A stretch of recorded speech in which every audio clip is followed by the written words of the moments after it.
Many aviation accidents are not caused by mechanical failures. Sometimes, the problem is silence in the cockpit.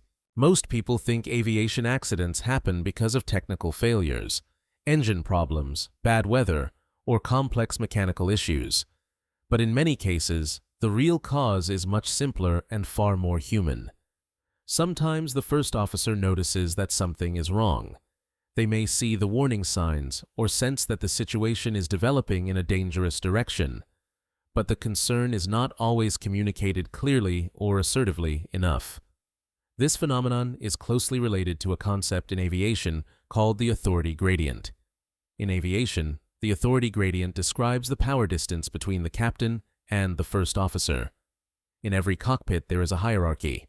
The captain has the final authority and is responsible for the safety of the flight, while the first officer supports the captain and shares the operational duties. This structure is necessary for clear leadership and decision-making. However, when the authority gradient becomes too steep, communication inside the cockpit can start to break down. If the captain is perceived as too dominant, too experienced, or too intimidating, the first officer may hesitate to challenge the captain's decision.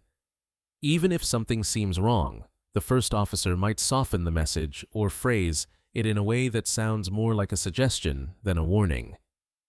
For example, instead of saying something direct like, "Captain, we need to go around," a pilot might say something less assertive, like, "Maybe we should consider going around."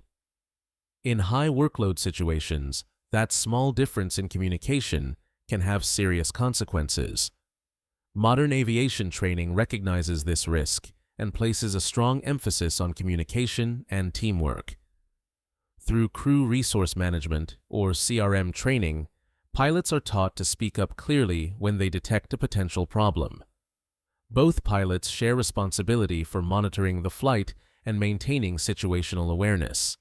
If one pilot sees something that threatens safety, they are expected to communicate it clearly and directly, regardless of rank.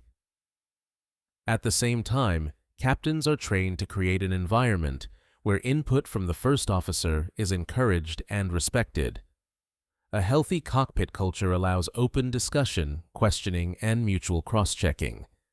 There have been historical cases where cockpit hierarchy played a role in aviation accidents.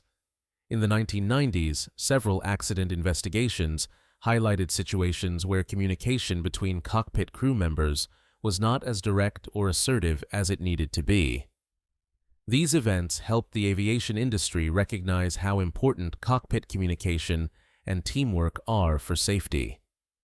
As a result, many airlines strengthened their CRM training programs. Pilots are now trained to use clear and standardized communication, challenge decisions when necessary, and support each other during high workload or stressful situations. Today, CRM is considered one of the most important safety tools in aviation. Modern aircraft are incredibly advanced, but technology alone cannot guarantee safety. Ultimately, aviation safety depends on effective teamwork, good decision-making, and open communication inside the cockpit. The concept of authority gradient reminds us that even highly trained professionals can be influenced by hierarchy and communication dynamics. That is why modern aviation places so much emphasis on CRM and cockpit communication. Because sometimes the most important safety system on an aircraft is not a machine. It is the ability of two pilots to speak openly and work together when it matters most.